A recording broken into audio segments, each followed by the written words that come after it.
Deputy CM Pawan Kalyan కుమారుడు mark Shankar పై social మీడియాలో అనుచిత వ్యాఖ్యలు చేసిన కేసులో ముగ్గురు యువకులను పోలీసులు అదుపులోకి తీసుకున్నారు. గుంటూరులో సైబర్ క్రైమ్ కింద కేసు నమోదైంది. నిందితులు పుష్పరాజ్, ఉదయ్ కిరణ్, ఫయాజ్ గా గుర్తించారు. వారిని కర్నూలు జిల్లా గూడూరులో అదుపులోకి తీసుకున్నారు. ఉదయ్ కిరణ్, ఫయాజ్ సెల్ షాప్ నిర్వాహకులుగా గుర్తించారు. గతంలో వీరి సెల్ షాప్ లో పుష్పరాజ్ పనిచేశాడని నిర్ధారించారు. పుష్పరాజ్ చేసిన పోస్టులకు ఉదయ్ కిరణ్, ఫయాజ్ లైక్ కొట్టినట్లు సమాచారం. ఈ కేసును గోప్యంగా పోలీసులు విచారణ చేస్తున్నారు. రైట్, ఇక ఈ విషయం గురించి మరింత సమాచారం మా కరెస్పాండెంట్ రాజ్ కుమార్ లైవ్ లో అందిస్తారు. చెప్పండి రాజ్ కుమార్, అంటే అసలు నిందితులు అయితే దొరికేశారు, అసలు వీళ్ళ మీద ఎటువంటి చర్యలు తీసుకునే అవకాశం ఉందంటారు?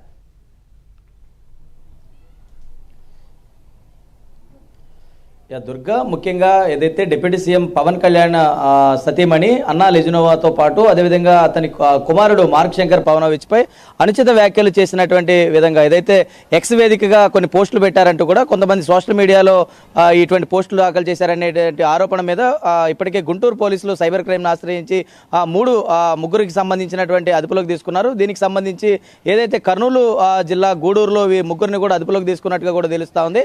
పుష్పరాజు, అదేవిధంగా ఫయాజ్, ఉదయ్ కిరణ్, ఈ ముగ్గురు యువకుల్ని కూడా అదుపులోకి తీసుకున్నట్లుగా కూడా తెలుస్తూ ఉంది. గుంటూరు సైబర్ క్రైమ్లో ఈ ముగ్గురి పైన కూడా ప్రధానంగా కేసు నమోదైనట్లుగా కూడా తెలుస్తూ ఉంది.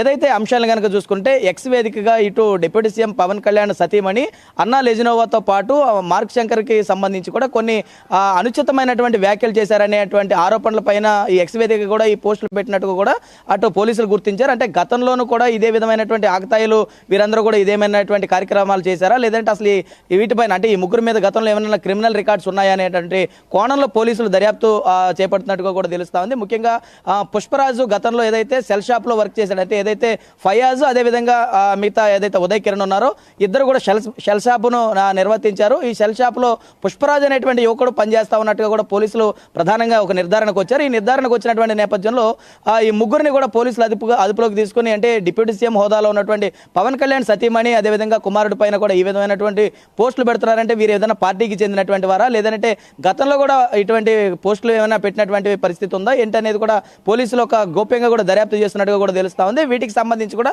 చాలా కీలకమైనటువంటి అంశాలను ప్రభుత్వం కూడా ప్రతిష్టాత్మకంగా తీసుకుంది. ఎందుకంటే సోషల్ మీడియాలో ఇవాళ ప్రతి ఒక్కరు కూడా యాక్టివ్గా ఉండేటువంటి అవకాశం ఉంది. కాబట్టి ప్రతి ఒక్కరిని కూడా అనుచితమైనటువంటి వ్యాఖ్యలు చేస్తూ ఉంటారు. కాబట్టి అందరూ కూడా సోషల్ మీడియాని ఫాలో అయ్యేటువంటి అవకాశం, అంటే కింది స్థాయి వ్యక్తి నుండి పైన ఉన్నతమైనటువంటి స్థాయి అధికారులు ఉన్నంత వరకు ప్రతి ఒక్కరు కూడా ఈ సోషల్ మీడియాలో అందరూ కూడా యాక్టివ్గా ఉండేటువంటి అవకాశం ఉంది. కాబట్టి ఈ పోస్ట్ను ముందుగా కూడా పోలీసులు డిలీట్ చేయాల్సినటువంటి అవకాశం ఉంటుంది. కాబట్టి దాని ప్రక్రియలో ఉన్నారు. అంటే అసలు ఈ పోస్టులు పెట్టి అంటే వీరే ఈ ముగ్గురు కలిసే చేస్తా ఉన్నారా, లేదంటే వీరి వెనకాల ఏదైనా గ్యాంగ్ ఉండేటువంటి అవకాశం ఉందా? ఈ సోషల్ మీడియాలో ఇటువంటి వ్యక్తిగత దూషణలు అదేవిధంగా అసభ్యకరమైనటువంటి వ్యాఖ్యలు పదజాలంతో ఏదైనా వీరందరూ కూడా ఇబ్బంది చేసేటువంటి అవకాశం ఉందా అనేటువంటి కోణంలో పోలీసులు దర్యాప్తు చేస్తున్నారు. గతంలో కూడా ఇప్పటికే 41A నోటీసులు ఇచ్చి చాలా మందిని ఇప్పటికే అటు కట్టడి చేసేటువంటి ప్రయత్నం చేస్తున్నారు. సోషల్ మీడియాలో ఎలాంటి వ్యాఖ్యలు చేసినా సరే అదుపులోకి తీసుకునేటువంటి ప్రయత్నం పోలీసులు ఇటు ముమ్మరంగా చేస్తా ఉన్నారు.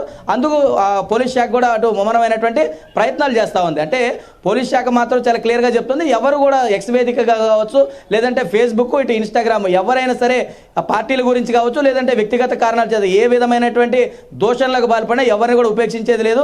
ఖచ్చితంగా కఠినమైనటువంటి చర్యలు అయితే మాత్రం తప్పవని ప్రభుత్వం చాలా క్లియర్ కట్గా అటు డైరెక్షన్స్ ఇచ్చింది. అందులో భాగంగానే పోలీస్ శాఖ కూడా ఇటు ఎవరైతే ఆగతాయిలు ఉన్నారో, అంటే సోషల్ మీడియాని రెగ్యులర్గా ఎవరైతే యూజ్ చేస్తూ ఉంటారో ఇటు యువతందరూ కూడా ఈరోజు సోషల్ మీడియా అటు ఫేస్బుక్, ఇన్స్టాగ్రామ్తో పాటు ఎక్స్ వేదికగా కూడా వారు అనేకమైనటువంటి పోస్టులు అదేవిధమైనటువంటి కామెంట్స్ పెడతా ఉన్నారు. దీనికి ఎక్కువ శాతం లైక్స్ వచ్చేటువంటి ప్రక్రియ ఉంటుంది. కాబట్టి ఆ విధమైనటువంటి అలవాటు పడినటువంటి యువత ఎవరైతే ఉన్నారో వారందరికీ కూడా అటు పోలీస్ శాఖ చాలా క్లియర్గా గైడెన్స్ ఇస్తా ఉంది. ఇప్పటికే కొంతమందిని పిలిచి కౌన్సిలింగ్ ఇచ్చేటువంటి ప్రయత్నం కూడా చేస్తూ ఉన్నారు. అటు అన్ని నియోజకవర్గాల్లో కూడా ఇదే పరిస్థితి ఉంది. కాబట్టి ఈ ముగ్గురు ఎవరైతే ఉన్నారో ఇటు పుష్పరాజు అదేవిధంగా ఉదయ్ కిరణ్, ఫయాజ్, ఈ ముగ్గురు మీద కూడా కర్నూలు గూడూరులో వీరిని అదుపులోకి తీసుకున్నారు. గుంటూరు సైబర్ క్రైమ్లో పోలీసులో కేసు నమోదు చేశారు. కాబట్టి గతంలో ఉన్నటువంటి క్రిమినల్ రికార్డ్స్ అన్ని కూడా చెక్ చేస్తా ఉన్నారు.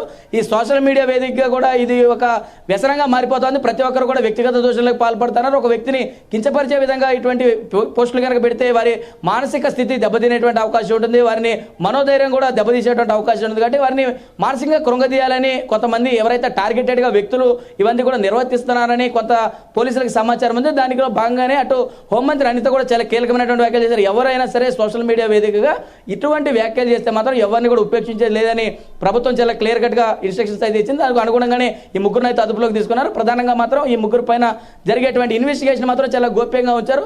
అటు ఎవరైతే ఈ పోస్ట్ పెట్టారో పుష్పరాజు పోస్ట్ పెట్టినటువంటి నేపథ్యంలో ఎవరైతే ఫయాజ్ అదేవిధంగా ఉదయకిరణ్ వీటిని లైక్ చేసినట్టుగా కూడా తెలుస్తా ఉంది. కాబట్టి అసలు వీరి ముగ్గురికి ఉన్నటువంటి సత్సంబంధాలు ఏంటి, గతంలో వీరికి ఉన్నటువంటి నేర చరిత్ర ఏదైనా ఉందనేటువంటి కోణాలు కూడా పోలీసులు అదుపులో చేస్తున్నారు. కాబట్టి చూడాలి పోలీసులు ఏ విధంగా ముందుకెళ్తారు. ఈ కేసుకి సంబంధించి ఎక్స్బేదిక్గా చేస్తున్నటువంటి ఈ ఆరోపణల మీద పోలీసులు ఏ విధంగా ముందుకెళ్తారు అనేది కూడా చూడాల్సినటువంటి అవసరం ఉంది దుర్గా.